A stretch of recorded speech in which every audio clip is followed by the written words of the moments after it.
Welcome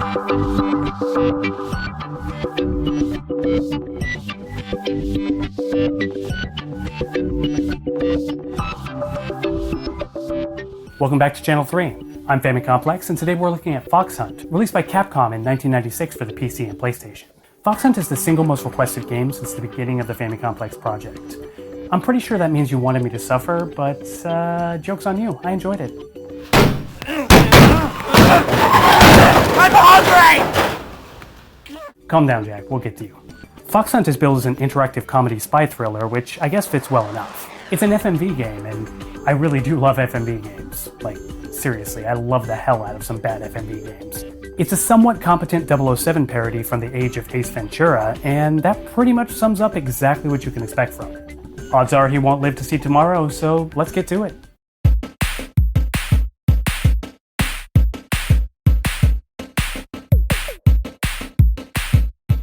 In Fox Hunt, you play Jack Fremont, a man whose entire life revolves around television. He's single, broke, close to eviction, so basically everyone in 2020.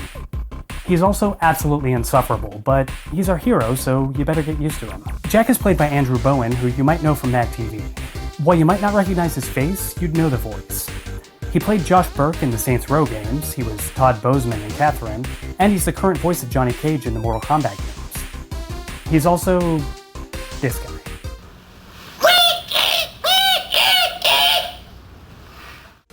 Fox Hunt seems to take place in near-future America, well, near future for the 1990s, with common technology like this book-shaped CD player for watching TV shows.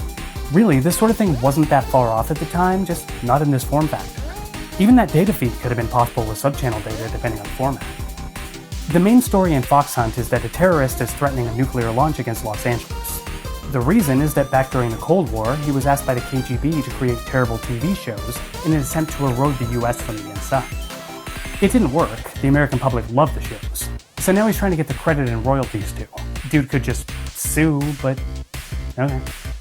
As a result of this silly setup, we do get some decent television parodies, so that's something. But we also get, holy shit, that is not cool. So Jack, remember Jack?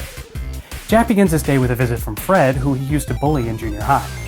Fred is now the marauding Avenger and is looking for revenge. Yeah, this is pretty much what you're in for with this game.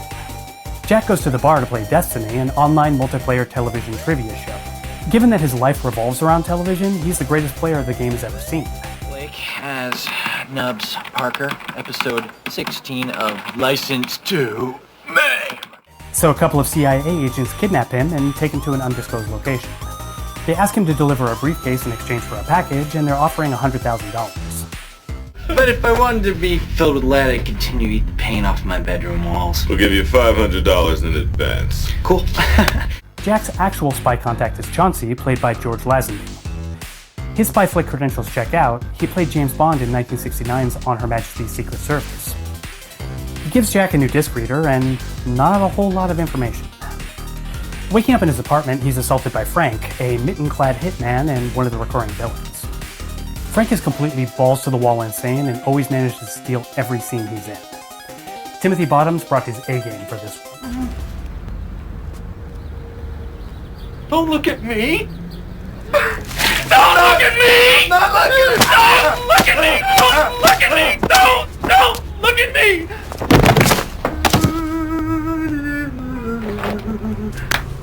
Leaving the apartment, Chauncey gives him a helmet that will allow him to track down the fox.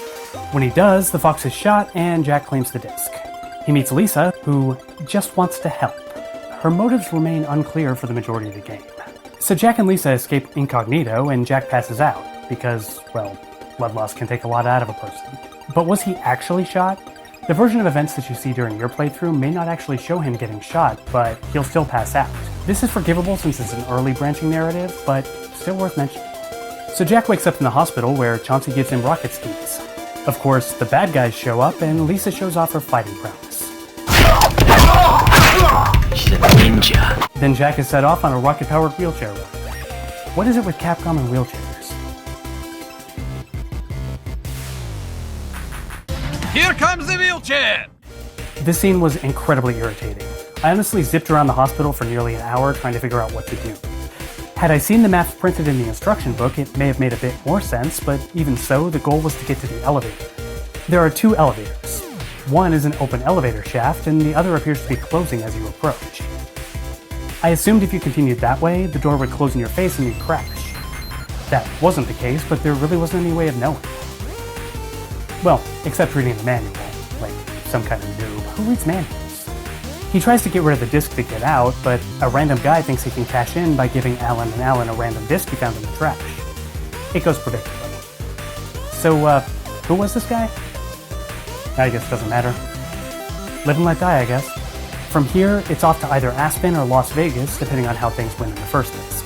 It's worth mentioning here that there's one small annoyance with the disc swap. In most multi-disc games, you just insert the next disc, it recognizes the swap, and the game continues on. Here, you save the game or take down a password, then you're asked to turn the system off, change the disc, turn the system back on, and continue from your save. It's minor but annoying, especially if you're the type that hates changing discs anyway. In Aspen, you'll move through some annoying skiing and shooting sequences where you're aiming at moving targets with an awkward reticle, while other reticles move around embedded in the video itself. These scenes really drive home that maybe you should have chosen the PC version rather than the PlayStation, but there's always a trade-off.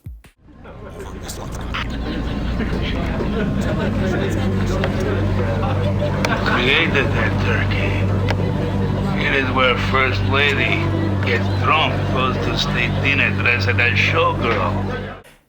Anyway, Jack gets on a small passenger plane and meets another of this game's greatest joys, Edison Pettibone, Infomercial King, who is wonderfully played by Rob Lowe. Edison explains that Jack can't be allowed to abort the nuclear launch because he plans on profiting from it. You're pretty, you need help. With Los Angeles gone, a secret satellite will beam my infomercials all over the world to every country. Odd-number tools and more, from Algeria to Zaire. I will remake the world in my own perfect TV image. Then we get to meet his minions, who have all had plastic surgery to look exactly like him. And hey, guess what? He's batshit insane too. Was there some kind of gas leak in the 90s that I should be aware of? Anyway, there's another shooting scene here that's every bit as annoying as the last one, but at least this time it's amusing thanks to Rob Lowe and Timothy Bottoms. In Vegas, Jack fights some showgirls, steals a tuxedo, foils the CIA's casino embezzlement plans, and plays blackjack with the wolf. He's nearly killed, or actually killed, multiple times. But it's no Casino Royale. It's here where we really see the failing of this format. The video stitching in this game is excellent, except when it isn't. And when it isn't, it makes the scene you're trying to get through way harder than it needs to be. Jack is captured and does the hokey pokey, the fakey shaky, to escape. I'm not even kidding. He fights the Allens and these three wrestlers, I guess? Regardless, he beats the living daylights out of them. And oh no, Lisa betrays him. Oh man, how could we have ever suspected such a surprising and not at all consistently overused plot device? Oh, and her reasoning behind it is basically par for the writing of this game. I knew you were in on it. Jack, it's not what you think. The Wolf is working with the CIA to help stop the launch. No, we're not. We're not? Jack finds a Fox Hunt arcade game, which turns out to be a launch abort, but oh no, he needs the Fox's DNA. He meets up with Frank again, who's captured plot device, and she's about to be very amped up. Because electricity. Amperage? Never mind. They have their ridiculous final confrontation. Frank ends up in the Thunderball here, and we discover that plot device is the Fox's daughter. Oh my god, what a twist. So I guess she's from Russia with love? Oh, and I guess she's CIA, so there's that cleared up. So I guess she's also the spy who loved me. Anyway, plot device gets shot and Jack runs off. Chauncey and Jack get the drop on the wolf, but he runs off in this rocket car thing, and Jack gives chase. And we get another interactive action sequence. And after the rocket chase, plot device is alive? I guess you only live twice. Of course, this happy ending is only one of a few possibilities. There's several ways everything could go horribly wrong. Will you play the second time? Well, never say never again. Fox Hunt isn't a bad game, but I wouldn't call it a good one either. Today it occupies a very specific nostalgic space, and if you don't have that nostalgia, you're probably not going to like it. As a movie, it definitely falls flat, but it was actually cut with new footage and released as a film, just not in the US. With all that said though, there are a lot of genuinely funny scenes, so the game does succeed at what it sets out to do. We're wasting time. Not to mention disk space. No time to die, so let's skyfall down to the scores. As of the time this was written, Fox Hunt has an average complete price of nearly $200, which is 2 out of 6 on our price scale. I know I'm using the complete price here, but I can't in good conscience suggest that people collect disc-only PlayStation games. Besides, even the loose prices for this one are starting to skew a bit high.